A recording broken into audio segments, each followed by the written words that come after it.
My journey is kind of unique in a lot of ways. I was diagnosed in 2018 and found out maybe about a month in that it was actually stage 4. That was really surprising because I was otherwise feeling like I was at the best health of my life. It was just before my 39th birthday. Because I was young and otherwise healthy, and the cancer wasn't too far advanced, even though it had advanced to stage 4 and it was in my bones, the doctors and I agreed to treat it really aggressively. And I was able to go into a status called no evidence of disease, where the cancer wasn't picked up on scans for a couple of years. And then it showed up again.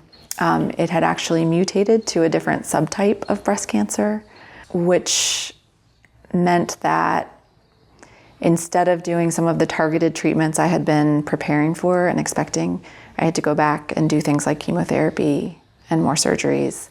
And I kind of amazingly am back into a status of no evidence of disease, which is incredible.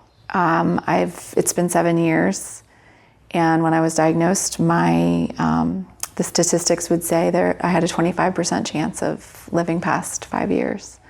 So that is amazing, and I'm grateful every day.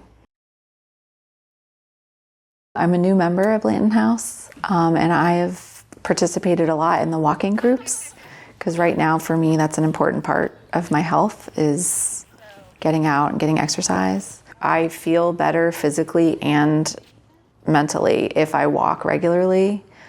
Having the walking group here has been really helpful to keep me motivated, knowing that there are other people who are waiting for me or who are going to be with me walking is motivating, and it's rewarding. I really wish that this existed when I was first diagnosed. I'm very glad that it's here now, but I struggled so much. So I'm a licensed clinical social worker. I was a therapist at the time, and I know a lot, working in the field of mental health, about how to manage the mental health, the emotional, the psychological, the relational aspects of dealing with a significant illness. And even with that knowledge and even with my efforts, it just took such an extreme toll. And I am grateful for the doctors and the medicines, and those things are so important. But cancer affects your whole being in such huge ways. And to have supportive services to help navigate this process, with support of other people going through it, with services that help with your emotional and psychological health, services that help you manage side effects and figure out how to physically move through the world when everything is different and harder. Those services are really needed, but often that's not part of what patients get.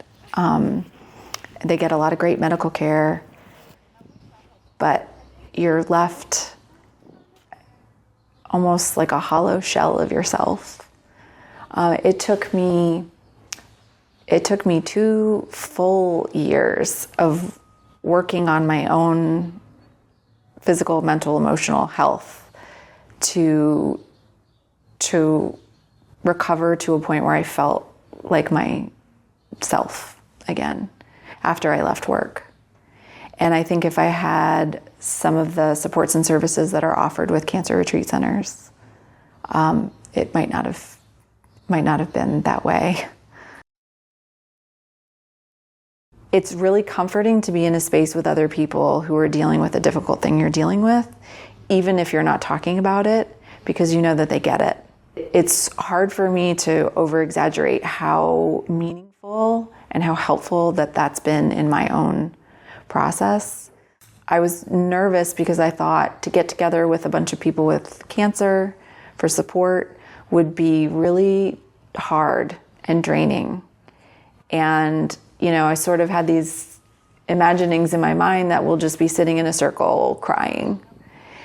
And I was pleasantly relieved when I first did join a support group, and it was more the feeling like what I get here at the cancer retreat centers. It's really hard for me to exaggerate how amazing this place is, how amazing Kristen is for what she's done. I've been, just thinking like, I can't believe that this exists. Like this exists, it exists in my neighborhood, it exists in my community. This is something that I've dreamed about ever since I had my diagnosis. This is the kind of thing me and other people who have cancer, like we dream to have this kind of support and care. And, it just doesn't really exist anywhere. You're treating a whole person. So it's one thing to attack the cancer, but you really need to treat the whole person. And people do a lot better when they have that. So I really am so happy this is here. I'm so happy.